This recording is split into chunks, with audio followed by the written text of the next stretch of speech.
Hi, I'm Mikkel Becker, and I'm here with Jenna and her dog, Roxy. Now, Jenna, I have heard that Roxy is quite the barker. Yeah, she'll go out in the yard and just bark at anything that moves. Well, I have some great pointers that can try and steer you and Roxy in the right direction, so I would like to go meet you out in the backyard and we can work on some of those. Great.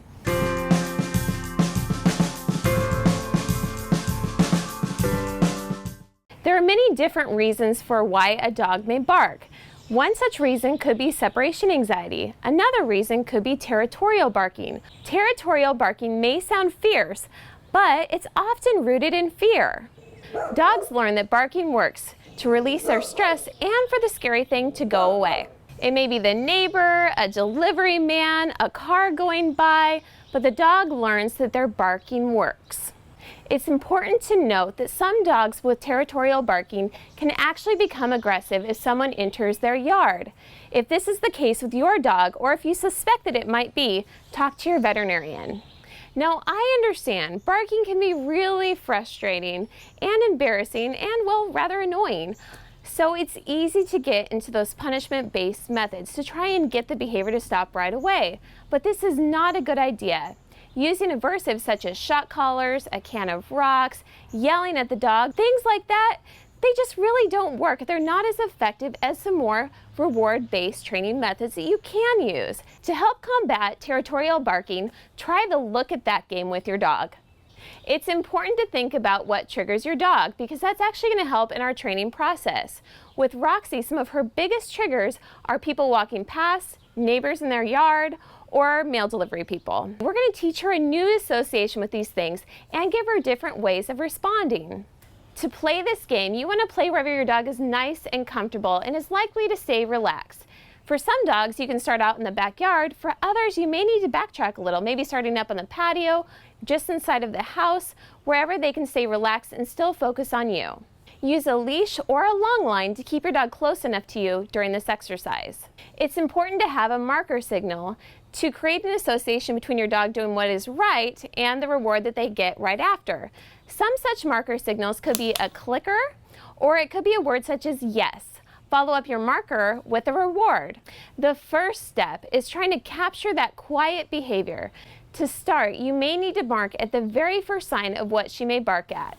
For some dogs, this could be hearing another dog bark in the distance, and we're going to go ahead and click right away and give a reward. So before they have that chance to roof, roof, bark right back, you want to go ahead and mark it just as soon as you perceive it. Or if you notice your dog about to alert, really pay attention to their body language. You may see their tail rise, their body stiffen, their ears really forward in that forward-looking stance. Before they have a chance to bark, you want to go ahead and mark that at any sign in their body language that they may be about to bark. Over time, our goal is to actually reward calmer and calmer behavior in our dogs. One such way is to actually pay attention to the dog's tail. As you start to see their tail just relax slightly, so not the down and tuck tail, but more like there's a high and alert tail and it just starts to slowly go down, I want to click that because that's one sign of relaxation. Or if the dog turns their head or they lie down, any sign of relaxation, I want to go ahead and reward that. If the stimulus isn't always readily available, such as the garbage truck going by once a week, use a substitute. The substitute can be anything that the dog pays attention to. It could be the squeaking of a toy or the crinkling of a plastic cup. The stimulus needs to be enticing to get the dog to look towards it, but not upsetting. Treat your dog when they look away from the stimulus and towards you. Yes. Yeah.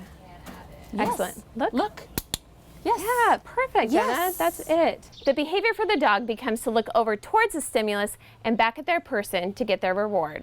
This trick allows the dog to check out what it is that they're actually interested in, but helps them to stay calm in the situation. Once the dog looks back towards their person, they can be asked to do something else.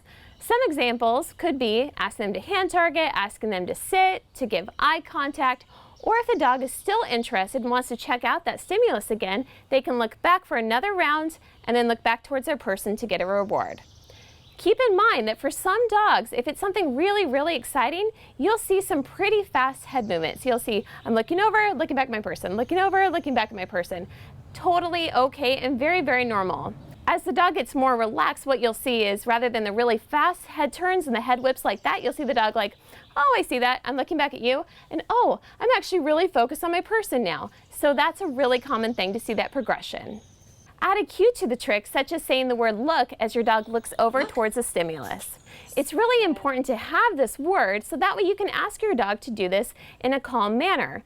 For instance, if you see the neighbor over there, you know your dog is going to want to alert bark, but you've done this training with them, you can ask them to, oh, hey, Roxy, look. So your dog can be like, oh, what is it? Oh, neighbor, and look right back at my mom for my reward. So it really helps your dog to think of this as a fun game rather than it being this habitual barking that they're so accustomed to doing.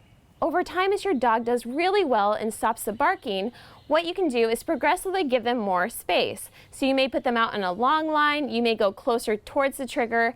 It's just important to not get too close to where your dog gets so amped up and overwhelmed that they go back into their bark. So really control the situation until your dog can handle it.